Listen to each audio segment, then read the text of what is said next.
Welcome to Security with Spirits, an Oak Barrel security podcast. I'm Jason. This is Ben.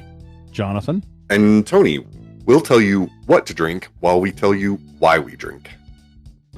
Hey, and welcome to the show.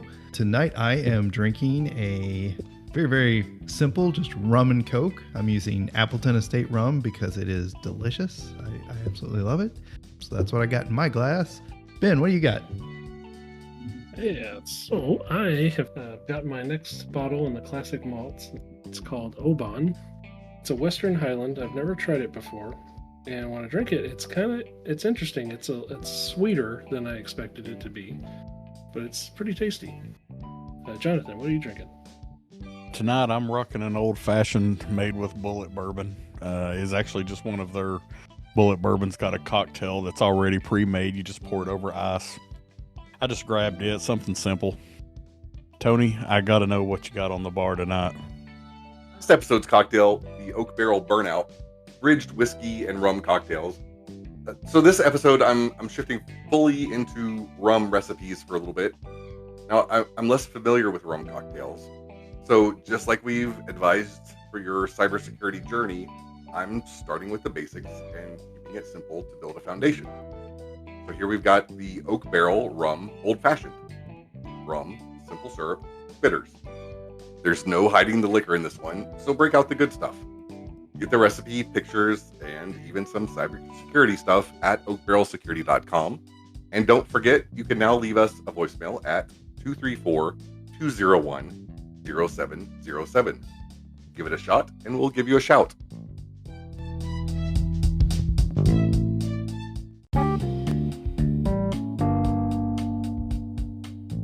Okay, well, I'm excited about this episode because we are talking about gadgets. Ooh. And I started out saying, started out with the thoughts of hardware, kind of inspired by the everyday carry that you see, on Reddit and everything that everybody's showing off their stuff. But we spend a lot of our life in the software world, so I'm not just limiting it to hardware. It can be software as well. So some of the things that we're going to cover, things that you always carry, you always have on you, versus the things that you always use. You may have something with you, but it's not really put to use every day, but it's still with you, versus that thing that you, every time you go to a pen test or you do an engagement of any sort, that it's happening. You're bringing that out. And then we're going to talk about some of the gimmicky things that maybe you own, maybe you don't. I know there's some times that you want to have that toy back there that it's just like, oh, look at what I can do. So that's where we're going. I guess since I kind of came up with this, I'll go first. I wish I was a little bit more prepared, but some of the things that I always carry around, of course, I always got my MacBook. I've always got things that I always carry that I don't always use would be a LAN tap. I always have a LAN tap on me. I've used it not that often. Not as often as I thought whenever I bought it. I was like, because I've always made them. You take like the RJ45Ns and everything, and you make a little like LAN tap, and you're like, oh yeah, I'm going to use this a lot. And I used it enough back then that I was like, I need to buy something a little bit better. So I bought one of those Ninja Throwing Star LAN taps. I'm like, oh, this is going to get some mileage. No, I'm sadly mistaken. It is not. So, but the thing I always use, I have to have, so I have a MacBook. It's the M1. I always have to have the port replicator or the little, pocket docking station type thing, just because access to a network card, USB ports, stuff like that. That's always with me. Pretty much always plug it up every time I get my MacBook out. Now, the gimmicky thing that I have, that I carry around, that anytime I go to an engagement or anything, I'm like, oh, look what I can do, is one of those little RFID tag readers and relayers. So it not only can read RFID tags and, some of the other pretty much the wide range of RFID spectrum that's out there, it can store up to like 10 tags, I think, and then it can replay it onto, and I have a bunch of empty tags with me, and cards or, the little key fobs or whatever, and replay it onto them. But it is just, I've never actually used it for anything. The only time I've ever used it is and this was years and years ago, the gym that my wife and I were going to, we both had plans to the gym, but for some reason they would only give you one key fob, and if you needed another one, it was going to be an extra like $5 a month or something like that. So I replicated it, and yeah, they're going to come after me now, but it's never actually been used. Like, yeah.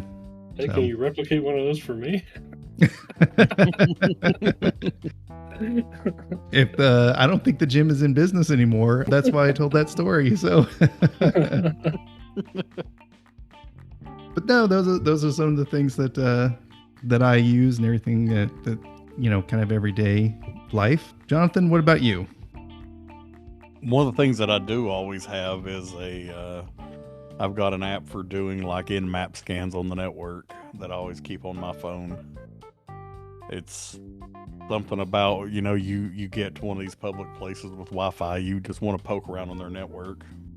There was, I was sitting at a park, but I was close enough to a building, and I was able, everybody in town knew their Wi-Fi password, and so I connected in and started snooping around on their network, and then through the phone, I was able to log on to their managed switches, because everything was set to default. So I'm messaging one of the guys I know that works there. You really need to change this. I said, I'm backing out of this.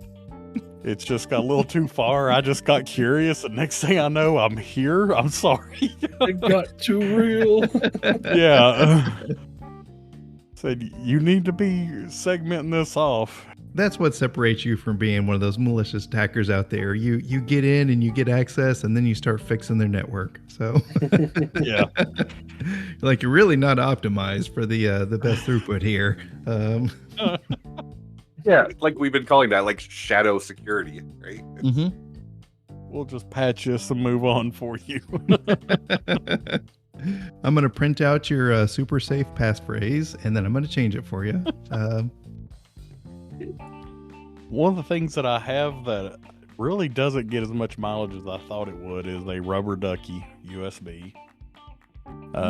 It's one that I made myself, and it's like, oh, this is going to be cool. It's going to be great. And I don't ever really pull it out that much. I also typically have, like if I've got my laptop with me, I got a lockpick set with me. And yeah, it's something fun to play with, but you never know. You might just need to get in somewhere pretty quickly. I was going to say, that's a good point. That's one thing that I don't usually carry with me, but there was one glorious moment where, and it wasn't IT related at all. It was actually, I was helping out with an event, and they're like, oh no, the shed is locked up and we can't get it. And the person who has the keys, they're not answering the phone, and we're going to delay so I was helping out with, I don't know if I can say this, so I'm stumbling over words, but anyways, they needed access into the shed, and luckily I had my lockpicks with me. They were in the car. I don't know why I had them with me. I can't remember, but I was like, I got you. And it was amazing. And I was like, oh yes, I carry these everywhere. No, I don't.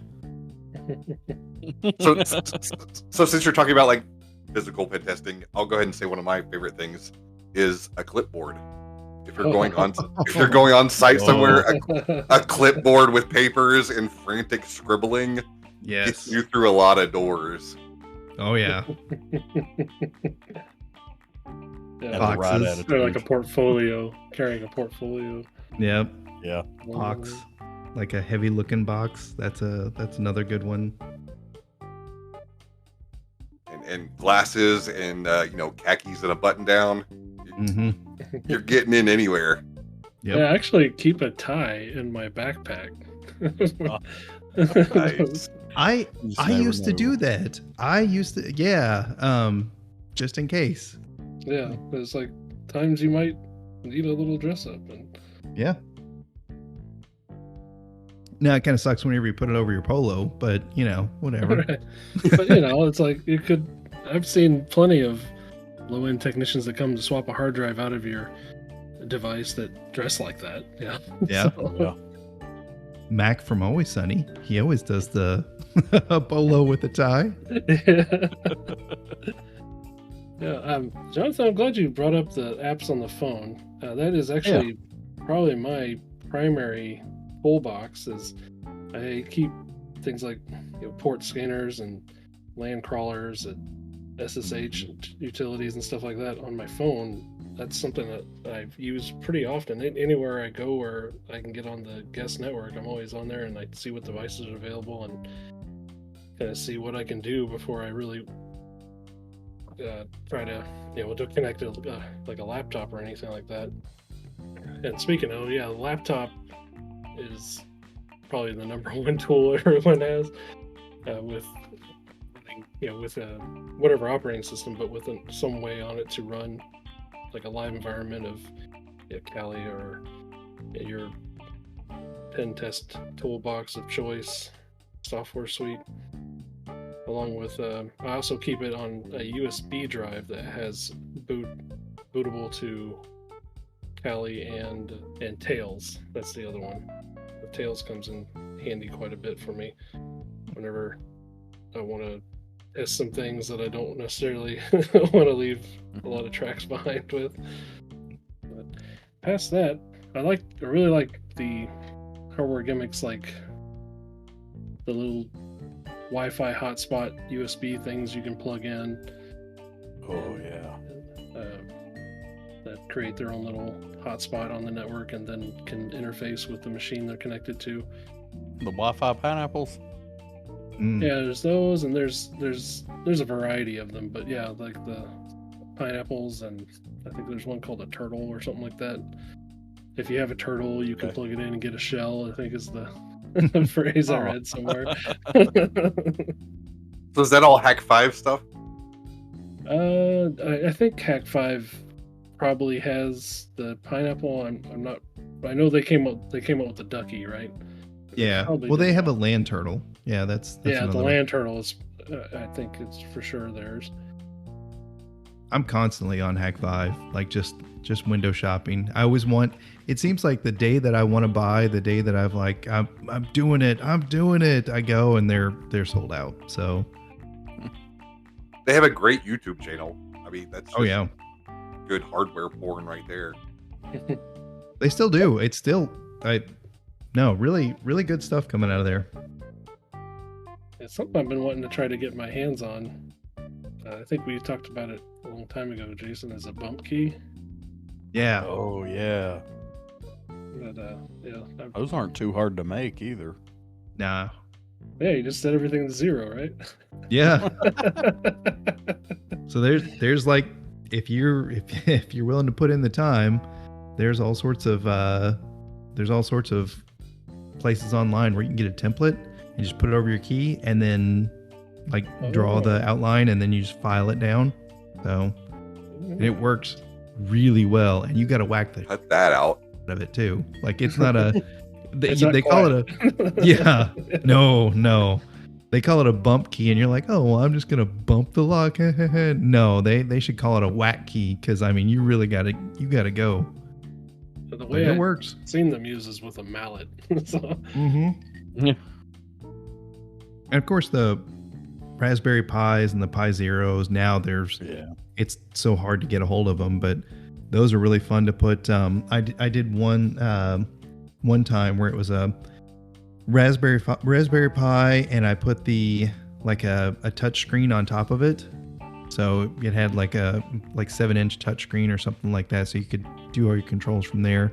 But it was meant to be like and then a battery pack below, and it was meant to be something that you could sit and you could create like a bogus SSID, or you could attach to a network and pull down all the packets and everything, and then just come back later and reclaim. Again, as I'm building or buying all of these tools, I have like these ideas that I'm just gonna hack the world, hack the planet, and then I actually make it. No, like really, all I've done is I've wasted an afternoon. So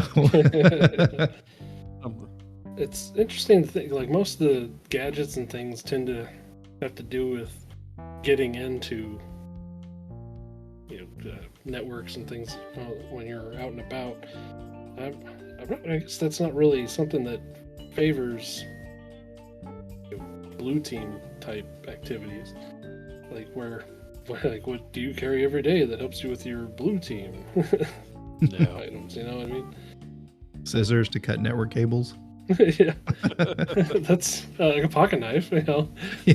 I carry a pocket knife, so and I've used it to put new RJ45 ends on things. Well, now that you've said pocket knife, I forgot they stopped making these, but Paladin made a multi-tool. So, just like the Leatherman, you'd fold out and you'd have pliers and knife and saw. They made one that, it didn't do crimping, but it had wire cutters. But what really made it cool is it had a punch down in it too. What? Like for 110 and 66, yeah.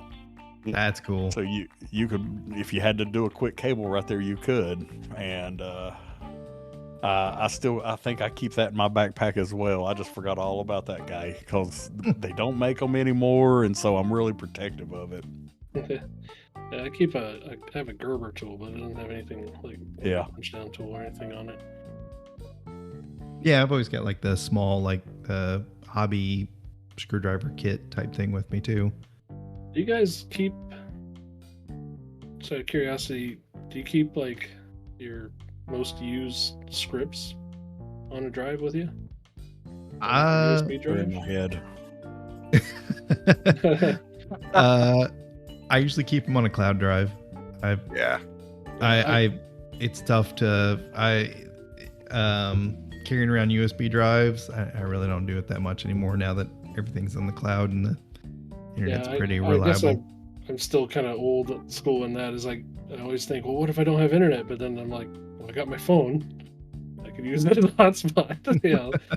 And there's just little things like I never really consider that, but I would keep like mostly used scripts because I like to write them once and just use them over and over again. Yeah. That and commands. Anytime I have run across the command, inside a command in Linux, command in Switch OS or anything like that, I'm like, ooh, that's handy. I have to save that one. So I like a repository of those too. Yeah, as been talked about, and as is typical, the blue team doesn't have really the sexy tools and toys. I would say my biggest tools are like Notepad++ and Excel. Just being able to write some scripts and manipulate data. I've been keeping Visual Studio Code. Is that what it is? Yeah. Yeah, along as well because of the Notepad++ has a lot of great plugins to it. I even found a HL7 plugin for it that was amazing. And but yeah, I like the integration that Visual Studio Code can provide if you've got that connected. There was hopefully somebody can help me out with this, but there was I tried to open a log file. It was a 500 meg log file in Notepad++. It's like, nope, too large. And I found something else, and I'm desperately trying to look through the internet to see. No, it was an open source tool though. Yeah, Notepad++. I've gotten to open some gigantic files that Notepad's just like. Is it like a log? Explicitly like a log viewer? Yeah, and it's got a funky name, but it just works. Chainsaw? No, but I want to switch to that one now. Well, blue teamers now have access to Kali Purple, right? Yeah.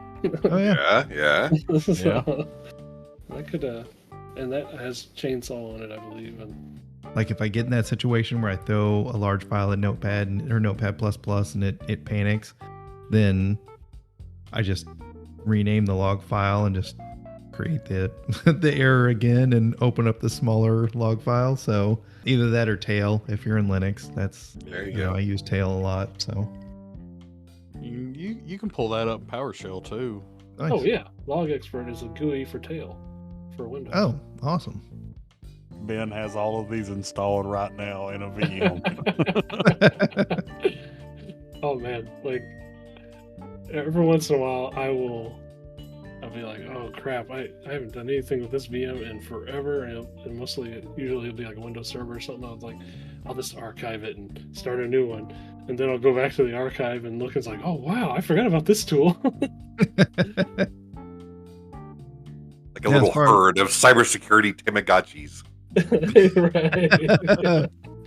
Oh, I forgot to water this one. Glog, that's it. Oh, okay, yeah. So Clog is a GUI for Glog. Okay, not grog. Glog, it's Glog. It's better than that. It's good. Not grog. I know it's a rum episode, but we're not talking about grog. All right, so we've talked about things we always carry versus the things we always use versus the gimmicky type things.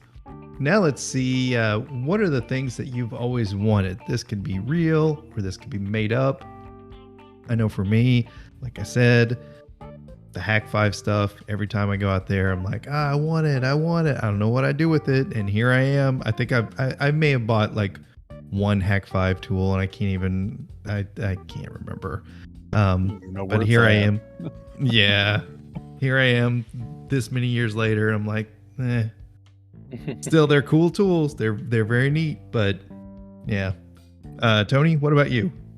Oh man, I'm from the William Gibson era, so I want the full like cyberpunk cyber deck. Like, oh yeah. Like keyboard on my arm, jacking into the internet. It's all fully immersive. I'm 3D represented, blocking columns of data with my arms and moves. Just I want that whole experience that we were promised and we didn't get. We got Chat GPT throwing out Wikipedia articles at us. Yeah, I'll tap into that. I've always liked the idea of having your kind of personal area network. Oh, yeah. And so when you interact with other sites and things, or like you go into places, you kind of like VPN into them instead of like connecting your device directly to their network kind of thing. That's kind of my dream boat, is to have like my own network that I know what everything's on, and then if I want access into it, I can create a secure tunnel into it and control that access and such. I'd say what I would like to have. It's real. I know I'm the downer now. I'd like to have one of the OMG cables. Oh where yeah. You have the web server in between somebody's phone and the data port or the charging port. Yeah. I think that'd be fun to play with. Jason, you never did say what you wanted. Well, it was kind of like the Hack 5 tools. Like those are some of the things I always wanted. I guess if we're going it's not really imaginary, but all the talk about this reminded me that whenever I was younger, I was just getting into the computer field, and kind of one of my early mentors. I remember Russ like stopping, and he's like, he's stopping and looking at me, and he'd be like, one day we're going to be able to download hardware off the internet. And now with 3D printers, you can get pretty close. So yeah. If speaking of William Gibson, if you want the show The Peripheral on Prime, like that's kind of the thing, is like no one ships anything anymore. They send you data and you fabricate it. Like the main character works at a shop that's full of these fabrication places, and they get specs and they print it, and then that's where you get the device. That's cool. Yeah, it was like kind of interesting and neat. Like 3D printers we have now aren't quite there as far as like what they were making in the show, but it's still a really neat idea. And a good show. Highly recommended. Nice. Hmm. I bought a 3D printer once, and I thought, oh, this is going to be great. I'm going to print all these things, and really all I got was frustration. So I know they've come a long way, and they're a lot easier to use now, but So, man. yeah, like one of the things, this is kind of silly, but there's a Nerf rival, I forget, Belt fed? flywheel Oh.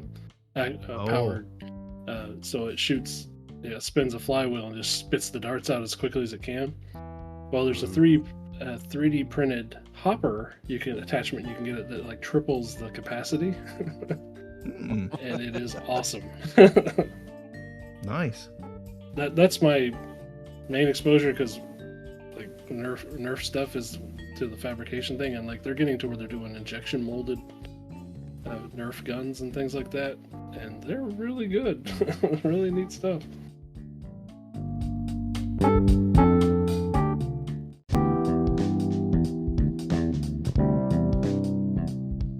All right. Well, that's the show for today. We thank you all for joining us. You've listened to all of our gadget wants and needs and everything else. And you should comment. You should give us some feedback. What are some of the things that you like and you enjoy? So yeah, you leave us a voicemail. Tony, what's the number?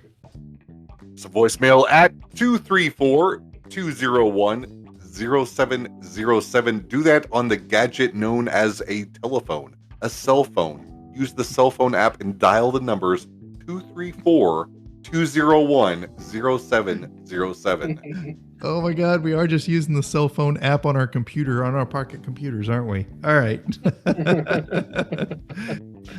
Well, thank you for joining us. Thank you for listening. Please join us next time where we'll be talking about something fun. I'm sure we will. We'll come up with something great. Until then, this is Jason. This has been Jonathan. And Tony. Bye. Bye. All I remember is trying to get the grog from the cafeteria or the restaurant to the prison. That was I remember I was stuck there whenever I was a kid, and I was so frustrated. I'm like, I went outside and I asked my mom and dad, I was like, please, I have to call the support hotline. Please, please. And they're like, no, please, I'll do anything. They're like, all right, well, we're doing, yard work today, so mow the lawn. I was like, all right, fine, I'll mow the lawn. So I mowed the lawn so I could pay my, 99 cents an hour call to LucasArts so I could get my hint. And the menu was, thank you for calling LucasArts. If you're playing Loom, press 1. Spot. Yeah. Alt F.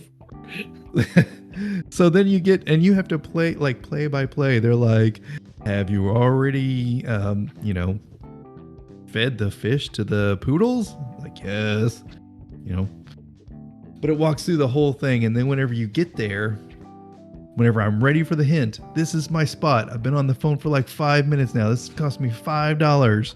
All right, I'm ready for my answer. It's like, why don't you go outside and play a little bit and get some sunshine and enjoy the world and come back to it. It'll come to you.